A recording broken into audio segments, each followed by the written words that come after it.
Now, we have only a few minutes for a reflection this morning. So I'm going to do my best to condense this into about 3 to 5 minutes time. And you actually may be participants in that. And if so, Emily is going to be a helper with that. So we will get there in just a moment. So back in August, I had the immense privilege, and I cannot tell you what a great privilege it was. I was so honored. I had the opportunity to be at Yankee Stadium when the Yankees were playing the Red Sox. And being a New Yorker, this was good news. And not only that, on that night, it was a comeback victory for the Yankees.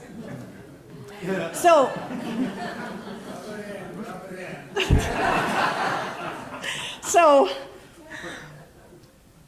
I go to collect my car from the garage at Yankee Stadium, and there's a long backup. It took a long time to get out of that garage.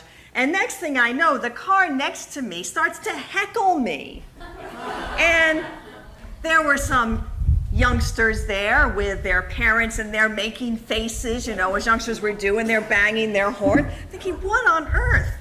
And then I remembered, oh, I have Massachusetts license plates.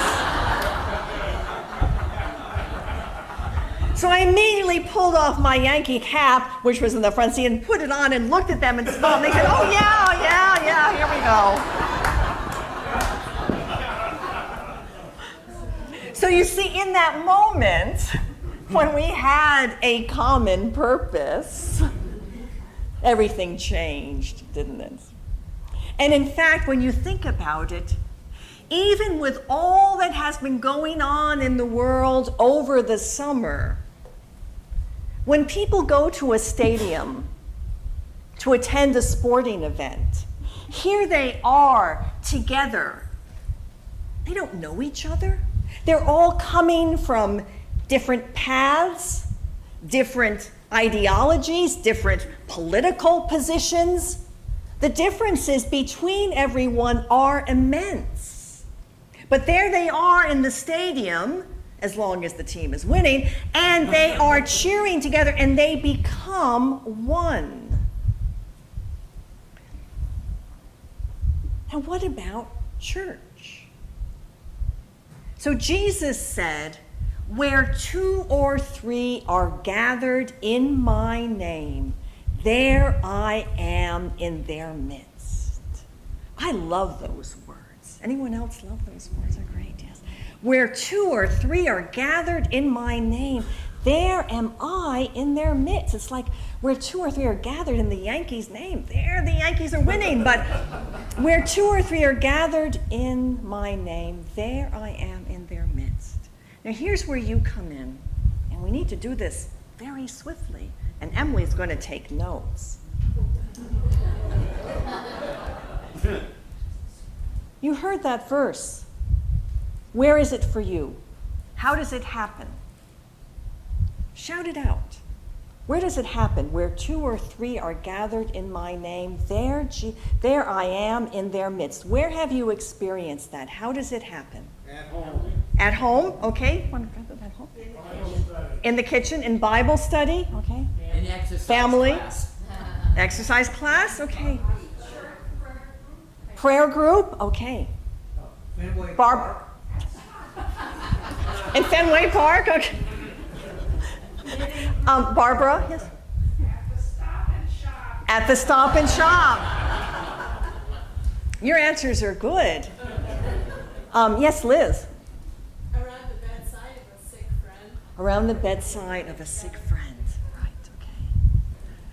Jim, yes. in a church choir. In a church choir. Right. Now that was a really good answer. And that was the correct answer, as you know. So everybody here, those choir pews are waiting to be filled. Bob, Pastor Bob. A wedding. A wedding. Okay, wonderful. Yes. All of the above. A prayer shawl ministry knitting group. A prayer shawl ministry knitting group. Indeed. Indeed. At the funeral of a loved one. At the funeral of a loved one, indeed. Yes. Yes. A birth of a child. Oh, yes, this is wonderful.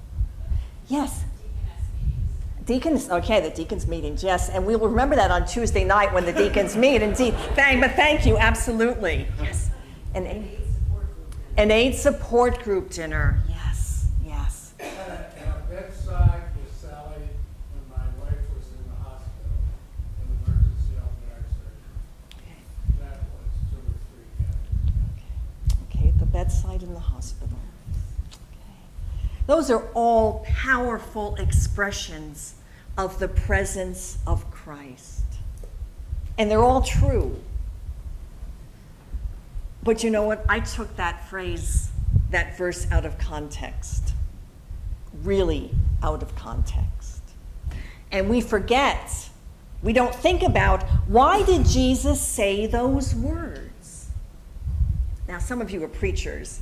Floyd, I think you know the context. Okay, chili time. Maybe even Siri knows the context, yes. This is how we advance with technology. So I will try to keep this brief. What is the context for Jesus saying those words?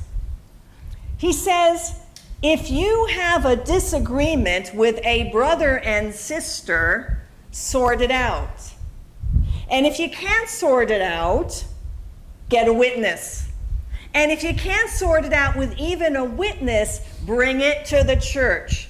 But you've got to sort out your differences. For where 2 or 3 are gathered in my name, there I am in their midst. Because what will be bound on earth is bound in heaven. What will be loosed on earth will be loosed in heaven. Now, that's not to say that all of these contexts that you suggested are not the times when we experience Christ in our midst. But whether it's within our families or whether it's here in church, when we gather and are sincere in working through what may divide us, whether it's how we think, what's on our mind, an ideology, how we understand God to be, whatever, when we honestly and earnestly are willing to engage with each other based on difference, that is when Christ is most present, if we do it sincerely. Now, I think that's a really wonderful message for Rally Day, because as we go forward into the program year, there may be times when at the deacons and other meetings we may not agree. There may be times when we don't agree on a position the church will take. If we can talk about those moments in Jesus' name, Jesus will be there in our midst, and the community will become stronger. You already are a stronger community.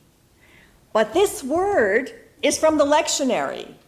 It's from the lectionary for today, I think, for a reason. So may it be for us, Jesus in our midst. So let me conclude with these words from Desmond Tutu, Archbishop Emeritus of South Africa.